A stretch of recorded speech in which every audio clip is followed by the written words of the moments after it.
Una de las mayores influencias para que este género tuviera éxito, en la década fue, obviamente, se lo pueden imaginar, el mítico juego Dungeons and Dragons o Calabozos y Dragones, Que que estaba reventando en los años 80.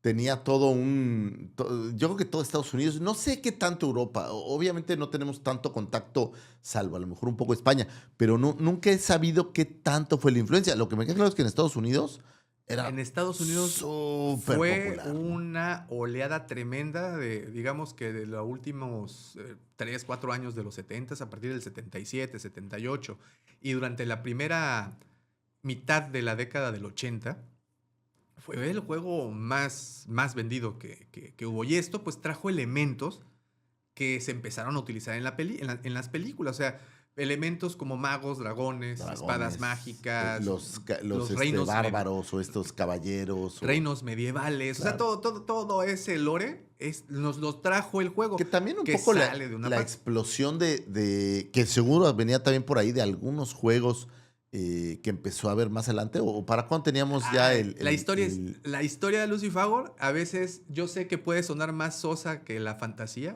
pero en esta ocasión tiene un porqué muy particular. A ver. Ahí te va. Bueno, primero, hay muchas personas que cuando hicimos el episodio de Swords and Sorcery, que habíamos platicado un poco del juego Calabozos y Dragones, nos habían preguntado que si podíamos hablar un poquito más de este juego, pues para que tuvieran un poco mejor de contexto. Y bueno, antes de Dungeons and Dragons existía un juego llamado Wargames, que Ok. simulaban batallas históricas con miniaturas. Uno de los más influyentes fue Chainmail, creado por Gary Gygax y Jeff Perren. Que es como el abuelo de Warhammer, supongo. No como el abuelo de Risk, De hazte Risk, cuenta. ok. Sí, o sea, de ese tipo como Sí, que sí. recreaban batallas históricas. Y este juego podías recrear combates medievales, pero incluía algo novedoso: reglas opcionales de fantasía, con magos, dragones y criaturas inspiradas en la obra de Tolkien. Al mismo tiempo, otro diseñador llamado Dave Anderson experimentaba con una idea distinta. En lugar de controlar ejércitos completos, como habían sido los juegos previos, Claro, cada jugador controlaría solo un personaje que claro. exploraba mazmorras, ganaba tesoros y subía de niveles. Anderson entonces creó una campaña llamada Blackmoor, donde los jugadores exploraban un castillo lleno de monstruos. Esto introdujo conceptos totalmente nuevos para esta especie de juegos: personajes individuales, puntos de experiencia, niveles, un Claro. narrador que contaba el mundo, lo que más tarde se llamaría Dungeon Master. Y Arneson entonces nos mostró su sistema, bueno, perdón, le mostró su sistema a Gary Gygax en 1972. Gygax quedó fascinado y juntos desarrollaron un reglamento completo mezclando mecánica de chainmail, exploraciones de mazmorras y narrativa improvisada. Entonces, en 1974 publicaron por primera vez el juego bajo la pequeña editorial TSR. Ujú. El resultado fue Dungeons and Dragons, considerado el primer juego de rol moderno, el famoso RPG. Los jugadores ya no competían entre sí, vivían aventuras cooperativas, narraban historias de fantasía, desarrollaban personajes a lo largo del tiempo. Hoy en día, este juego sigue siendo publicado por Wizards of the Coast. Esa compañía Wizards of the Coast es grande, ¿verdad? Es muy grande. Son también los que hacen Magic the Gathering. Ah, ok, son Y de hecho, el CEO actual de Hasbro venía de ese brazo que es de Hasbro, Ok. de Wizards of the Coast. Que Ah, hacen, entonces es como filial de ahora Hasbro. bueno, Ok. ya la compraron, ¿no? Ya, o sea, ya es que los monopolios grandotes Sí. compran todo. Pero haz de cuenta que el CEO venía de ahí, de esa división, y era una división súper exitosa o sea, ¿sabes qué? Tiene las generaciones que jugaron ese juego, pues siguen estando activas. Sí, sí, sí, O sí, estás sí. hablando de los niños de 10 años, a lo mejor hasta los 20, pues siguen estando hoy activos, güey. Entonces, ha seguido siendo muy. Y no ¿Qué somos nosotros? somos justamente nosotros, güey. Y tienen como todos estos juegos de. No sé si, por ejemplo, los juegos de Star Wars, que los hace una que se llama Armada, sí. Fly and no sé qué se llama. No sé si están relacionados, pero todo lo que es Dungeons and Dragons Y no sé qué tanto algunas otras franquicias de juegos de mesa seguramente tienen mucho más, ¿no? Pues Pero Wizards es muy grande. Ah, ¿sabes qué? HeroClix también creo que hace. Ok. Pues sí, yo he visto el sello en algunos de los juegos. Sí, sí. Entonces, pues por eso lo sé. Y bueno, esto al tener tanta popularidad, pues de ahí surgen ideas, ¿no? De ahí empiezan a barajear ideas de por qué no empezar a producir estas aventuras, pero llevadas al cine. ¿Tú alguna vez has jugado un juego de rol como estos? Sí, un par de Ahora, ocasiones. ¿lo has jugado por mucho tiempo? La primera campaña que hice fueron 3 horas No, escasamente. no, pero mucho tiempo me refiero a por años. No, fueron 2 ocasiones. Bueno, ¿qué es la gran magia que tienen estos juegos? Sobre todo no cuando eres un jugador de ocasión, sino cuando eres un regular. Tú creas un personaje y este personaje va viviendo cosas y va teniendo experiencias. A diferencia de todos los demás juegos de mesa, tú terminas la partida y se acabó. Entonces tú terminas el turista, se acabó el turista, tú terminas, obviamente, ajedrez, lo que sea, se acabó. ¿Qué pasaba con estos juegos? Tú terminabas, pero la historia del personaje no se acababa. Tú la retomabas una siguiente vez y una siguiente vez y una siguiente vez. Entonces, un poco como Ready Player One, ibas acumulando cosas y tu personaje iba obteniendo experiencia, iba creciendo, no a través de un juego en particular, sino a través de la vida del personaje. O sea, literal era como si tuvieras una vida paralela. Yo no jugaba Dungeons and Dragons, nosotros jugábamos uno que se llama Vampire, que es exactamente un juego de rol, pero sobre vampiros. Y lo que era mágico es que te empiezas a encariñar de tu personaje, empiezas a tenerle cierto aprecio y tienes armas que te costaron trabajo y que las aprecias, haces amistades, haces enemigos dentro de tu mismo grupo, haces gente cercana, gente lejana y se convierte en una especie de vida paralela. Obviamente puede ser muy impactado, ¿no? Pero tú viste obviamente Stranger Things. Claro. Recordarás este final donde cada uno tiene esta carpeta Ujú, con ujú. todo lo que es su personaje. Sí. Y eso es el juego. Vas generando todo un acervo de cosas que hoy seguramente con la tecnología debe de haber Claro, versiones en guías y línea, cosas ¿no? que te ayuden a mantener la coherencia y todo lo demás, pero se volvía muy divertido.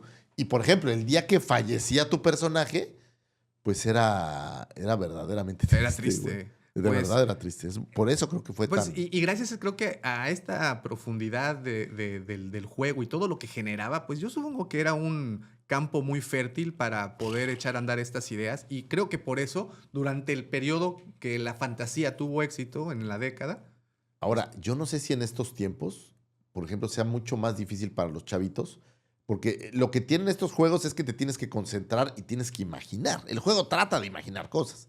O sea, pasas 3 horas imaginándote ser un guerrero que tiene que matar un dragón. Y hoy creo que la imaginación ha empezado a estar siendo secuestrada por por otros otros intereses. Es dispositivos, que hay ¿no? otros intereses, Sin ¿no? duda. Y entonces creo que eso sí le pega un poco al traste, en particular a estas dinámicas que, como bien dices, no solo hay que imaginar, Lucifer, porque tú sabes que en estos juegos también hay que actuar, hay que, ¿y cómo se dice? Involucrarse muchísimo con los personajes y no sé si hoy haya tiempo para poder hacer eso. Pues para hacer estas partidas continuas por mucho tiempo, esa es la bronca, que te distraes muy fácil con el celular, con lo que sea. Es más, no podríamos jugar porque estás así como de... Sí. Ya me tengo que ir, ¿no? Sí, ya tengo que ir, ya. Oye, bueno, entonces Dungeons and Dragons, bueno, el juego Calabozos y Dragones, Dungeons and Dragons, fue pues, una de las grandes motivaciones para que el género tuviera la popularidad que tuvo durante la primera mitad de la década. Pero aquí viene el punto fino y lo que me llamó mucho la atención y sobre todo por qué surgió el tema del interés a lo fantástico y a la épica fantástica medieval.